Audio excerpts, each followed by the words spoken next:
Students, आज के इस वीडियो में हम हमारे पाठ्य पुस्तक मधुबन के व्याकरण वाटिका से शब्द और पद शीर्षक का अध्ययन करेंगे। प्यारे बच्चों, शब्द और पद शीर्षक का यह दूसरा भाग है।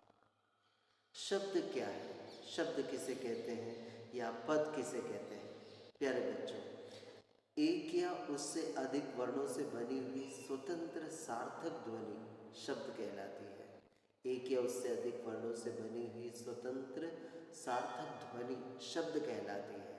वहीं जब ये शब्द वाक्य में प्रयुक्त होते हैं, तब ये पद बन जाते हैं। तो एक या उससे अधिक वर्णों से बनी हुई स्वतंत्र सार्थक ध्वनि शब्द कहलाती है, और जब ये शब्द वाक्य में प्रयुक्त होते हैं तब ये पद बन जाते हैं। हिंदी शब्द भंडार का वर्गीकरण 4 आधारों पर किया जा सकता है। हिंदी शब्द भंडार का वर्गीकरण 4 आधारों पर किया जा सकता है और यह करते हैं। जो पहला है, उसका पहला आधार है उत्पत्ति के आधार पर। दूसरा भेद है उसके अर्थ के आधार पर। तीसरा है प्रयोग के आधार पर, और उसका चौथा है रचना के आधार पर। तो हिंदी शब्द भंडार का वर्गीकरण 4 आधारों पर किया जा सकता है, या उसके 4 भेद हैं, हम ऐसे कह सकते हैं। तो सबसे पहला भेद है उत्पत्ति या स्रोत के आधार पर। इसका अध्ययन हम भाग 1 शब्द और पद भाग 1 में उसका अध्ययन कर चुके हैं। आज के इस वीडियो में हम इसका भाग 2 शब्द के भेद के भाग 2 अर्थ के आधार पर शब्द, इसका अध्ययन करेंगे। प्यारे बच्चों, अर्थ के आधार पर शब्द। अर्थ के आधार पर शब्दों का वर्गीकरण किस प्रकार से किया जाता है, उसे हम समझते हैं। अर्थ के आधार पर शब्दों का जो वर्गीकरण है, उसमें पहला है एकार्थी शब्द। जैसे नाम से ही हम समझ जाएंगे, एकार्थी शब्द वे शब्द जिसका निश्चित अर्थ होता है, एकार्थी शब्द कहलाते हैं, है ना। वे शब्द जिसका निश्चित अर्थ होता है एकार्थी शब्द कहलाते हैं। जैसे पुस्तक, लड़की, कुर्सी, घर, मकान आदि, ठीक है ना, जिसका एक निश्चित अर्थ है।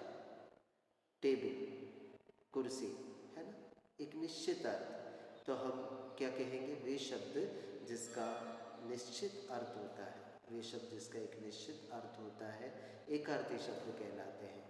तो अर्थ के आधार पर जो उसके भेद हैं, जो पहला भेद है एकार्थी, और दूसरा है अनेकार्थी शब्द। अनेकार्थी नाम से ही जिसके अनेक अर्थ हो, एक ही शब्द के अनेक अर्थ होते हैं, और प्रसंग अथवा वाक्य के आधार पर उसका अर्थ ग्रहण किया जाता हो, है ना। प्रसंग या अथवा वाक्य के आधार पर उसका अर्थ ग्रहण किया जाता हो, ऐसे शब्दों को अनेकार्थी कहा जाता है। ऐसे शब्दों को हम अनेकार्थी शब्द कहेंगे। एक ही शब्द के अनेक अर्थ होते हैं और प्रसंग अथवा वाक्य के आधार पर उसका अर्थ ग्रहण किया जाता है। ऐसे शब्दों को अनेकार्थी शब्द कहा जाता है, जिसके अनेक अर्थ हो। जैसे अंबर एक शब्द है। अंबर कपड़ा और आकाश। अंबर मतलब कपड़ा भी, उसका अर्थ है कपड़ा भी होता है, और आकाश, है ना।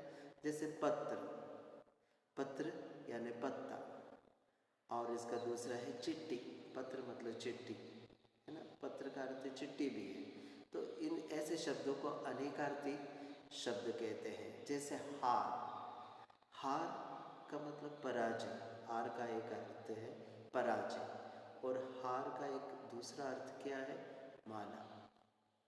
तो अनेकार्थी शब्द, एक ही शब्द के अनेक अर्थ होते हैं, और प्रसंग अथवा वाक्य के आधार पर उसका अर्थ ग्रहण किया जाता है। ऐसे शब्दों को अनेकार्थी कहा जाता है, ठीक है ना। जैसे अंबर, पत्र, हार आदि। और इसका तीसरा भेद पर्यायवाची शब्द। पर्यायवाची, हम सभी जानते हैं पर्यायवाची शब्द। जिन शब्दों के अर्थ समान हो वे पर्यायवाची शब्द कहलाते हैं। जिन शब्दों के अर्थ समान हो वे पर्यायवाची कहलाते हैं। यहाँ एक बात ध्यान देने योग्य है कि भाषा का हर शब्द अपने में एक अलग अर्थ रखता है। प्रत्येक शब्द जिसका एक अलग अर्थ होता है उसमें सूक्ष्म अंतर अवश्य होता है, तभी एक शब्द के लिए दूसरा शब्द आया है ना। सूक्ष्म मतलब छोटा सा एक अंतर होना। तो जिन शब्दों के अर्थ समान हो वे पर्यायवाची शब्द कहलाते हैं। यहाँ एक बात ध्यान देने योग्य है कि भाषा का हर शब्द अपने में एक अलग अर्थ रखता है, उसमें सूक्ष्म अंतर अवश्य होता है, तभी एक शब्द के लिए दूसरा शब्द आया। जैसे आग, एक शब्द है आग। आग का पर्याय कौन कौन से हैं? पर्यायवाची शब्द है पावक, अग्नि, अनल, सभी का अर्थ आग से ही है ना। तो आग शब्द का पर्याय है पावक, अग्नि, अनल। इसी प्रकार से आकाश, आकाश का नभ, अंबर, गगन, आसमान है ना, पर्याय। तो हम सभी पर्यायवाची शब्द अच्छे से जानते हैं। तो अर्थ के आधार पर पहला भेद था एकार्थी शब्द, अनेकार्थी शब्द, और इसका तीसरा भेद पर्यायवाची शब्द, और इसका चौथा है विपरीतार्थी या विलोम शब्द। विपरीतार्थी शब्द या विलोम शब्द एक दूसरे के विपरीत अर्थ रखने वाले शब्द विलोम या विपरीतार्थी कहलाते हैं। एक दूसरे के विपरीत अर्थ है ना, विलोम, विपरीत अर्थ रखने वाले शब्द विलोम या विपरीतार्थी कहलाते हैं। जैसे जड़ का चेतन, कोमल का कठोर, देखो एकदम विपरीत अर्थ है। झूठ का सच, ज्ञान का अज्ञान, सुख का दुख, अच्छा का बुरा, पाप का पुण्य, ये सभी शब्द विलोम शब्द या विपरीतार्थी शब्द। तो विपरीतार्थी शब्द क्या है? एक दूसरे के विपरीत अर्थ रखने वाले शब्द विलोम या विपरीतार्थी कहलाते हैं। तो ये था अर्थ के आधार पर चौथा भेद। तो पहला भेद क्या था? अनेकार्थी शब्द, एकार्थी शब्द, पर्यायवाची शब्द, विपरीतार्थी या विलोमार्थी शब्द। और इसके बाद इसका जो पांचवा भाग है, पांचवा जो भेद है वो हम समझेंगे श्रुति समभिन्नार्थ। श्रुति समभिन्नार्थ शब्द सुनने में एक समान लेकिन अर्थ उसके भिन्न होते हैं। वे शब्द जो सुनने में एक समान लगे लेकिन उसके अर्थ अलग अलग। वे शब्द जो सुनने में एक समान लगे लेकिन उसके अर्थ अलग अलग हो, श्रुति समभिन्नार्थी कहलाते हैं। श्रुति समभिन्नार्थी, सुनने में एक समान लेकिन अर्थ उसके भिन्न होते हैं। जैसे अन्न, एक शब्द है अन्न। अन्न का मतलब क्या होता है? अन्न का अर्थ है अनाज, और यहाँ पर एक दूसरा शब्द है अन्य।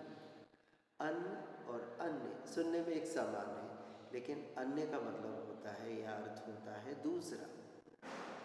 तो ऐसे शब्दों को हम श्रुति समभिन्नार्थी शब्द कहते हैं। अवधि, अवधि, अवध की भाषा, अवधि धाम में बड़ी की मात्रा अवधि, अवधि शब्द का अर्थ है अवध की भाषा, एक भाषा का नाम। और अवधि छोटी की मात्रा अवधि का मतलब होता है समय सीमा। सुनने में एक समान है लेकिन उसके अर्थ भिन्न है, इसलिए हम ऐसे शब्दों को क्या कहेंगे? श्रुति सम भिन्नार्थी शब्द। तो आज के इस वीडियो में हम अर्थ के आधार पर वाक्य शब्द के भेद सीखे। अर्थ के आधार पर शब्द के 5 भेद इस वीडियो के माध्यम से हमने सीखा। कौन कौन से? सबसे पहले एकार्थी शब्द, अनेकार्थी शब्द, पर्यायवाची शब्द, विपरीतार्थी या विलोम शब्द और श्रुति समभिन्नार्थी शब्द। प्यारे बच्चों, आज के इस वीडियो में बस इतना ही। अर्थ के और शब्द के दूसरे भेद के साथ अगले वीडियो में प्रस्तुत होंगे।